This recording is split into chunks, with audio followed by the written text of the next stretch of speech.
명절 귀성길. 몇 시간을 달리다 차를 세우고 휴게소에 들어갑니다. 예전에는 설렘이 있었습니다. 어떤 음식이 있을까, 저 집 명물이 뭐일까 하는 기대감. 아이들은 벌써부터 호두과자를 사달라고 조르고 어른들은 뜨끈한 국물 한 그릇이 생각났습니다. 그런데 이제는 들어가자마자 메뉴판부터 봅니다. 우동 한 그릇, 국밥 한 그릇, 돈가스 한 접시, 커피 한 잔. 가격을 보는 순간 멈칫합니다. 이 가격이 맞나? 들어오기 전에 지나쳤던 일반 식당과 비교하게 됩니다. 그 식당이 더 저렴했습니다. 그럼에도 불구하고 먹기는 먹습니다. 고속도로 위에서 선택지가 없으니까요. 하지만 한 입 베어 물면 또 한 번 실망합니다. 기대했던 그 맛이 아닙니다. 어딘가 어설픈 맛, 아니면 냉동 제품을 데운 것 같은 맛. 여러분도 휴게소 음식 가격 보고 놀란 적 있으십니까? 주변에 이런 이야기를 하는 분들이 많을 겁니다. 휴게소가 너무 비싸, 맛도 별로인데 가격은 왜 이렇게 받아? 이 불만들이 명절마다 SNS에 넘쳐납니다. 왜 이런 일이 벌어졌을까요? 왜 사람들은 휴게소를 비싸고 만족도 낮은 공간으로 인식하기 시작했을까요? 그리고 그 뒤에는 어떤 구조적 문제가 있을까요? 오늘은 그 이야기를 하겠습니다. 휴게소의 문제는 단순히 음식이 맛없어서가 아닙니다. 그 뒤에 있는 구조적인 문제와 소비 문화의 변화를 들여다봐야 이해할 수 있습니다. 먼저 휴게소가 어떤 공간이었는지를 이야기해야 합니다. 1980년대, 1990년대. 그 시절 고속도로 여행은 지금과 달랐습니다. 자가용이 귀하던 시절, 명절에 고속도로를 달린다는 것 자체가 특별한 경험이었습니다. 그리고 그 여행의 중간중간 휴게소에 들르는 것이 여행의 중요한 부분이었습니다. 아이들은 휴게소가 기다려졌습니다. 차에서 내려 마음껏 뛰어다닐 수 있고 평소에 먹기 어려운 특별한 간식을 살 수 있었습니다. 호두과자. 이름만 들어도 어릴 적 기억이 떠오르는 분들이 계실 겁니다. 갓 구운 호두과자의 달콤한 냄새, 손에 쥐면 따뜻한 그 느낌. 알감자, 어묵, 우동. 그 시절 휴게소 음식들이 맛있었던 건 꼭 음식 자체의 품질 때문만은 아니었습니다. 몇 시간을 달려 지쳐 있을 때 먹는 한 그릇이었기 때문에, 몸이 따뜻해지는 그 감각이 있었기 때문에, 그리고 가족들과 함께하는 순간이었기 때문에 맛있게 느껴졌던 겁니다. 각 지역 휴게소마다 명물이 있었습니다. 이 휴게소는 어떤 음식이 유명하고 저 휴게소는 어떤 특산품이 있다는 이야기가 여행자들 사이에서 공유됐습니다. 귀성길에 어느 휴게소에 들러서 뭘 먹겠다는 계획을 미리 세우는 분들도 있었습니다. 휴게소는 단순히 쉬는 공간이 아니라 여행의 일부였습니다. 고속도로 여행에서 빠질 수 없는 그 자체가 하나의 경험이었습니다. 그래서 많은 분들의 기억 속에 어릴 적 귀성길 휴게소의 풍경이 남아 있습니다. 왜 휴게소는 그렇게 사랑받을 수 있었을까요? 첫째는 이동 중 유일한 쉼터였기 때문입니다. 고속도로를 달리면서 화장실을 가거나 잠깐 쉬려면 휴게소가 유일한 선택지입니다. 대안이 없는 독점적 위치입니다. 이것이 휴게소의 가장 강력한 존재 이유였습니다. 둘째는 여행 자체의 특별함이었습니다. 일상을 벗어난 여행길에서 먹는 음식은 다르게 느껴집니다. 같은 우동이라도 집에서 먹을 때와 고속도로 휴게소에서 먹을 때의 느낌이 다릅니다. 여행이라는 맥락이 음식의 맛에도 영향을 줍니다. 셋째는 지역 특산물이라는 가치였습니다. 이 지역에서만 살 수 있는 것들, 지나가는 지역의 특산품을 휴게소에서 살 수 있다는 것이 매력이었습니다. 여행지에서만 살 수 있는 것을 사는 즐거움이 있었습니다. 넷째는 가족 문화였습니다. 긴 이동 중에 잠깐 내려서 몸을 풀고 아이들이 뛰어놀고 함께 간식을 먹는 것. 이 공유된 경험이 가족 여행의 좋은 기억으로 남았습니다. 휴게소는 목적지가 아니라 하나의 관광지였습니다. 그런데 왜 지금은 사람들이 등을 돌리기 시작했을까요? 7가지 이유를 설명해 드리겠습니다. 첫 번째는 가격의 폭등입니다. 휴게소 가격은 소비자들의 인내심을 넘기기 시작했습니다. 휴게소 음식 가격이 언제부터 이렇게 됐는지 정확히 알기 어렵지만 최근 몇 년 사이에 체감하는 가격 인상이 가파릅니다. 우동 한 그릇이 8,000원에서 1만원, 국밥이 12,000원에서 15,000원, 돈가스 세트가 15,000원에서 18,000원, 커피도 시내 카페 가격과 비슷하거나 오히려 비쌉니다. 이 가격들이 불합리하다고 느껴지는 이유가 있습니다. 일반 식당에서 비슷하거나 더 좋은 음식을 더 저렴하게 먹을 수 있다는 것을 알기 때문입니다. 배달앱을 열면 더 좋은 음식이 더 저렴한 가격에 나옵니다. 이 비교가 자연스럽게 이뤄지는 시대에 휴게소 가격이 납득되지 않는 겁니다. 물론 휴게소는 일반 식당과 다른 비용 구조가 있습니다. 고속도로라는 특수한 입지, 높은 임대료, 물류 비용. 이런 요인들이 가격에 반영된다는 것을 이해할 수 있습니다. 하지만 그 이해가 납득으로 이어지지 않을 때 불만이 생깁니다. 비싼 가격에 맞는 음식의 질이 따라와야 하는데 그것이 충족되지 않으면 소비자는 배신감을 느낍니다. 두 번째는 품질에 대한 불만입니다. 가격이 비싸다면 맛이라도 확실해야 합니다. 그런데 많은 분들이 휴게소 음식의 맛에서 실망한다고 말합니다. 집에서 먹는 것, 동네 식당에서 먹는 것, 배달로 시켜 먹는 것. 이것들과 비교했을 때 휴게소 음식이 특별히 맛있다는 느낌이 들지 않는다는 겁니다. 어떤 경우에는 냉동 제품을 데운 것 같은 맛, 어떤 경우에는 조리 과정이 생략된 것 같은 맛. 대량으로 처리해야 하는 휴게소의 특성상 개별 음식에 정성이 들어가기 어렵다는 것을 이해할 수 있습니다. 하지만 소비자 입장에서는 비싼 돈을 냈는데 기대에 못 미치는 음식이 나왔을 때의 실망이 있습니다. 세 번째는 독점 구조의 문제입니다. 경쟁이 적으면 혁신도 줄어듭니다. 고속도로 휴게소는 경쟁이 없습니다. 이 고속도로를 달리는 사람들은 이 휴게소 외에 다른 선택지가 없습니다. 경쟁자가 없으면 굳이 가격을 내리거나 서비스를 개선하거나 품질을 높일 유인이 약합니다. 고속도로 휴게소 운영은 한국도로공사와의 임대 계약을 통해 이뤄집니다. 입점 구조와 운영 방식이 경쟁보다는 관리 중심으로 이뤄지는 면이 있습니다. 이 구조 안에서 소비자의 불만이 서비스 개선으로 빠르게 이어지기 어려운 측면이 있습니다. 일반 시장에서는 소비자가 불만족스러우면 다른 가게로 갑니다. 그 이탈을 막으려면 가게가 변해야 합니다. 하지만 휴게소에서는 그 이탈이 쉽지 않습니다. 고속도로 위에서 다른 곳을 선택할 수 없으니까요. 이 구조가 혁신의 속도를 늦춥니다.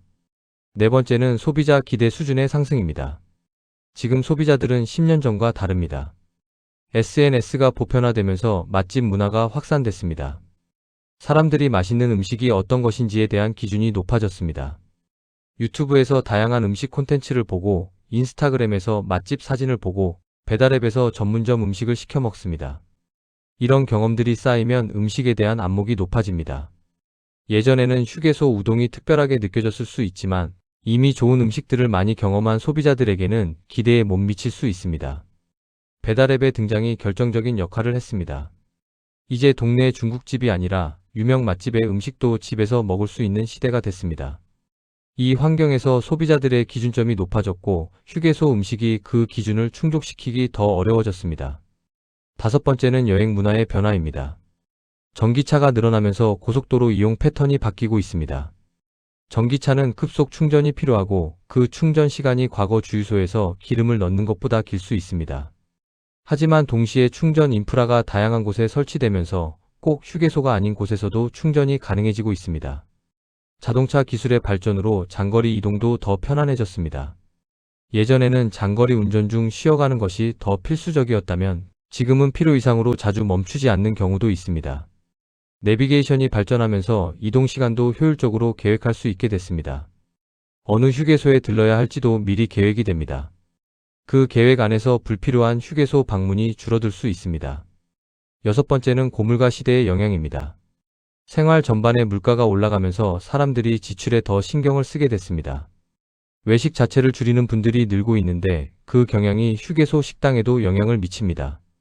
귀성길에 출발 전에 집에서 도시락을 싸서 가는 분들도 있습니다. 휴게소에서 음식을 사기보다 미리 준비해 온 것으로 해결하는 방식입니다. 이것이 소비 침체의 영향이기도 하지만 동시에 휴게소 가격에 대한 불신이 반영된 것이기도 합니다. 메뉴판을 보다가 가격에 망설이고 결국 커피 한 잔만 사고 나오는 분들. 이 행동 변화가 휴게소 식당의 매출에 영향을 미치기 시작했습니다. 일곱 번째는 휴게소의 정체성 상실입니다. 어디를 가도 비슷해졌습니다. 이것이 어쩌면 가장 근본적인 문제일 수 있습니다. 예전에 각 휴게소에는 그 지역만의 특색이 있었습니다. 이 지역 특산물, 이 휴게소만의 명물 음식. 여행자들이 그것을 경험하기 위해 일부러 이 휴게소에 들리기도 했습니다. 하지만 지금은 전국 어느 휴게소를 가도 비슷한 프랜차이즈 브랜드들이 있습니다. 같은 커피 브랜드, 같은 버거 브랜드, 같은 분식. 거기에다 비슷한 기념품 가게들. 이 획일화가 휴게소를 특별한 경험의 공간에서 그냥 지나치는 공간으로 만들었습니다. 특색이 없으면 기억에 남지 않습니다. 기억에 남지 않으면 다음에 다시 찾고 싶은 마음이 생기지 않습니다. 그냥 필요할 때만 들르는 기능적인 공간이 됩니다. 그 기능마저 비용 대비 만족도가 낮으면 사람들은 불만을 갖게 됩니다. 지금 휴게소의 현실은 어떤 모습일까요? 사람들은 휴게소를 즐기지 않고 이용만 하고 있습니다. 명절 귀성길 휴게소를 보면 사람이 없는 건 아닙니다. 여전히 많은 분들이 들르고 화장실을 이용하고 뭔가를 사기도 합니다. 하지만 분위기가 달라졌습니다. 예전에는 휴게소에 들어서면 오가는 사람들의 활기가 있었습니다. 이것저것 구경하고 이것저것 사고 한 그릇 먹으면서 여행의 즐거움이 이어졌습니다. 지금은 많은 분들이 필요한 것만 빠르게 해결하고 나옵니다. 화장실만 이용하고 나오는 분들, 커피 한 잔만 사서 나오는 분들, 음식을 먹더라도 메뉴판 앞에서 오래 망설입니다. 가격 때문에 포기하고 나오는 분들도 있습니다. SNS에는 휴게소 방문 인증 사진보다 휴게소 불만 후기가 더 많아졌습니다. 가격을 찍어 올리고 그 가격이 말이 되냐고 묻는 포스팅들. 이 내용들이 퍼지면서 휴게소에 대한 부정적 이미지가 더 강화됩니다. 사진은 찍지만 구매는 망설이는 분들도 있습니다. 인증샷은 남기지만 실제로 음식을 사는 것에는 주저하는 심리. 이것이 지금 휴게소를 대하는 소비자들의 복잡한 감정입니다. 이것이 단순히 휴게소만의 문제일까요? 휴게소는 대한민국 소비시장의 축소판입니다. 휴게소에서 일어나는 일들이 사실은 더 넓은 이야기를 담고 있습니다. 독점 구조의 문제. 경쟁이 없는 환경에서 소비자 만족이 후순위가 되는 경향. 이것은 휴게소만의 이야기가 아닙니다. 경쟁이 제한된 여러 산업에서 비슷한 현상이 나타납니다. 고물가 속에서 소비자들이 더 까다로워지고 있습니다. 한정된 지갑에서 지출을 선택해야 하는 상황에서 가성비를 따지지 않을 수 없습니다. 이 경향이 모든 소비 시장에서 강해지고 있습니다. 소비자 기대 수준의 상승은 모든 산업이 직면하는 도전입니다. 예전에는 통했던 방식이 지금은 통하지 않는 경우가 생깁니다. 소비자들이 더 많은 정보를 갖고 더 다양한 선택지를 경험하면서 기준이 올라갔습니다. 서비스 경쟁력이 없으면 살아남기 어려운 시대가 됐습니다. 이것이 휴게소가 직면한 현실이자 모든 서비스 산업이 마주한 현실이기도 합니다. 앞으로 살아남는 휴게소는 어떤 모습일까요? 변화하는 소비자 기대에 맞게 적응하는 휴게소들이 선택을 받을 겁니다. 지역 특화를 강화하는 방향이 중요합니다. 이 지역에서만 맛볼 수 있는 것, 이 휴게소에서만 살 수 있는 것. 그것이 사람들을 다시 그 휴게소로 끌어당기는 이유가 됩니다. 전국 어디서나 볼 수 있는 프랜차이즈 대신 지역의 색깔을 살린 것들로 채워진 휴게소가 기억에 남습니다. 가격 경쟁력도 중요합니다. 비싸더라도 그 가격에 맞는 품질이 있으면 납득할 수 있습니다. 아니면 합리적인 가격에 기본에 충실한 음식을 제공하는 것도 방법입니다. 소비자들이 가성비를 느낄 수 있어야 합니다. 체험형 콘텐츠를 더하는 것도 방향입니다. 단순히 음식을 먹고 나가는 공간이 아니라 잠깐이지만 뭔가를 경험하고 갈 수 있는 공간. 지역 문화, 지역 역사와 연결된 콘텐츠. 이런 것들이 휴게소를 그냥 지나치는 곳이 아니라 들러볼 만한 곳으로 만들 수 있습니다. 오늘 이야기를 마무리하겠습니다. 사라지는 것은 휴게소가 아니라 과거의 운영 방식일지도 모릅니다.